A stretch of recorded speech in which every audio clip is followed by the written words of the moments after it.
Kini Kristo sa tuang mamatikdan diha sa tuong ebanghelyo kanato karon nga ang Ginoo murag nagpadong nagyud siya siyahang pagpasakit ug ang mga Hudiyo dunay tinguha sa paglutos kaniya kay lagi ang ilahang rason nga ang Ginoo naka-break og law, and for them nga kung maka-break ka og balaod murag para nila kuan yun na siya kanang dakong sa ug sayop na para nila.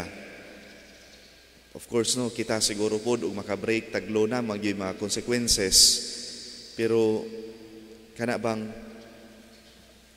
ugali, pero kung tanaw nato yun ang atong ang Ginoo wa mo gyud ka-break og law, ug isa ka-break gani iyapang gitabangan ang maong tao. Muni ang naka-irony nga kung ikaw nagbuhat panuon ka sa sakto, ikaw pa ang lutuson, ikaw pa'y pasanginlan. Muna'y nayasinati sa tuwang Ginoo. Nagbuhat siya sakto, apan siya po'y gidaot. Sakit ra ba ning experience ng inani? Ikaw pa untay naghimo og sakto, ikaw pa'y himo og sayop. Muna'y nasinati sa tong Ginoo.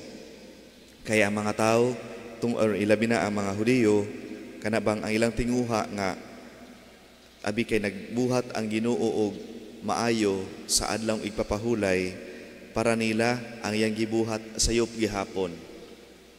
Even though nga nagbuhat siya sakto para nila sayop gihapon, sayop gihapon, sayop gihapon. Kinsa man di ay sakto naron niini. Kung ikaw nagbuhat man unta lang ka sa sakto or yung tagmahinungdanon ng imong gibuhat, mo na'y nakakuan.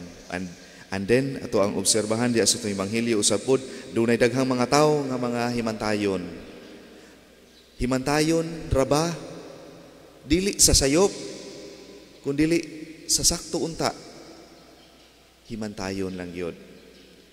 Himantayon pero silang pagkahimantayon wa sila kamatikod sa unta nindot nga gibuhat.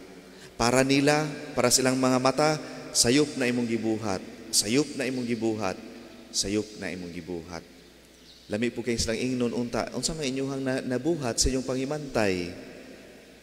Na ba mo'y nahimo nga sakto sa inyong pagpanghimantay? Hinaot unta, mabantayan pud unta ninyo ang inyong mga actions rather than ang actions sa ubang mga tao. Mupod unta to'y nindot nga ihilamos diha kanila.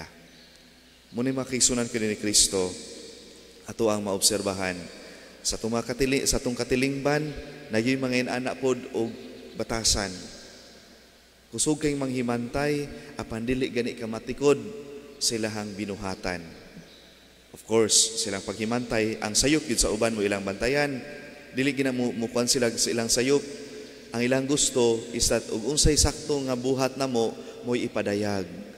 Pero ug unsa gani ang dili maayong gibuhat nila, ang sayop sa uban mo'y ilahang bantayan. So mo'y nasinati sa tong Ginoo, ang sayop sa mga Hudiyo wala nila gipakita. Ang sayop hinuon daw ang sayop kunuhay sa Ginoo mo'y ilahang gipasiatab. So muna'y kanang nakasakit kay ang Ginoo nagbuhat pa unta sa sakto, mao hinuoy gihimo nga dautan. Dining biyang atong katilingban karon, daghanag mga sigig pinpoint kay siya mo'y sadan. And then ang uban dili yud ka angkon og sayop. Nining padayon nato nga mga adlaw sa Kwaresma, nindot sa siguro yun pod kay ang simbahan nag-awhag man nato sa pagpenitensya nga tan-awon siguro yun nato yun ang mga sayop nga to ang gibuhat, ang mga sayop nga atong gibuhat, tan-aw nato ug ato ang kunon nga kini ato ang mga binuhatan, apan maningkamot pud ta nga dili ni nato balikon sa pag-usab. Apan kung dunay maayong atong gibuhat, dinhi kanato padayon na kana, pero ug unsay bati nga naa nimo papahawaa na kana, kay dili na makahatag og kaayo diha kanimo. Ang ato ang Ginoo dinhi sa atong ebanghelyo kanato karon, gitagaan lang gyud niya og direksyon, no, nga siya padung na siya sakiton, dunay mga tawo nga nagdumot na kaniya, pero mo po'y nakita nato nga trend ko kanang pattern sa kinabuhi sa atong Ginoo nga nagbuhat lamang yun siya sa unsay sakto ug angayan. Apan nay mga tao nga maghatag yapog dautan nga impresyon diha kaniya. Apan nagpadayon lamang gyapon siya, bahala og daghang mga taong mukontra kaniya.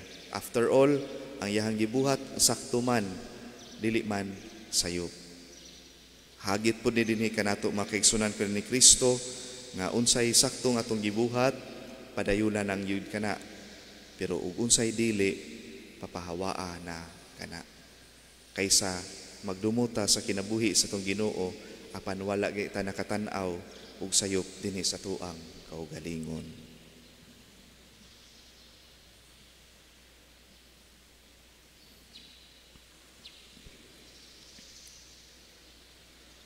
Kung mas nakaila kita sa Dios, mas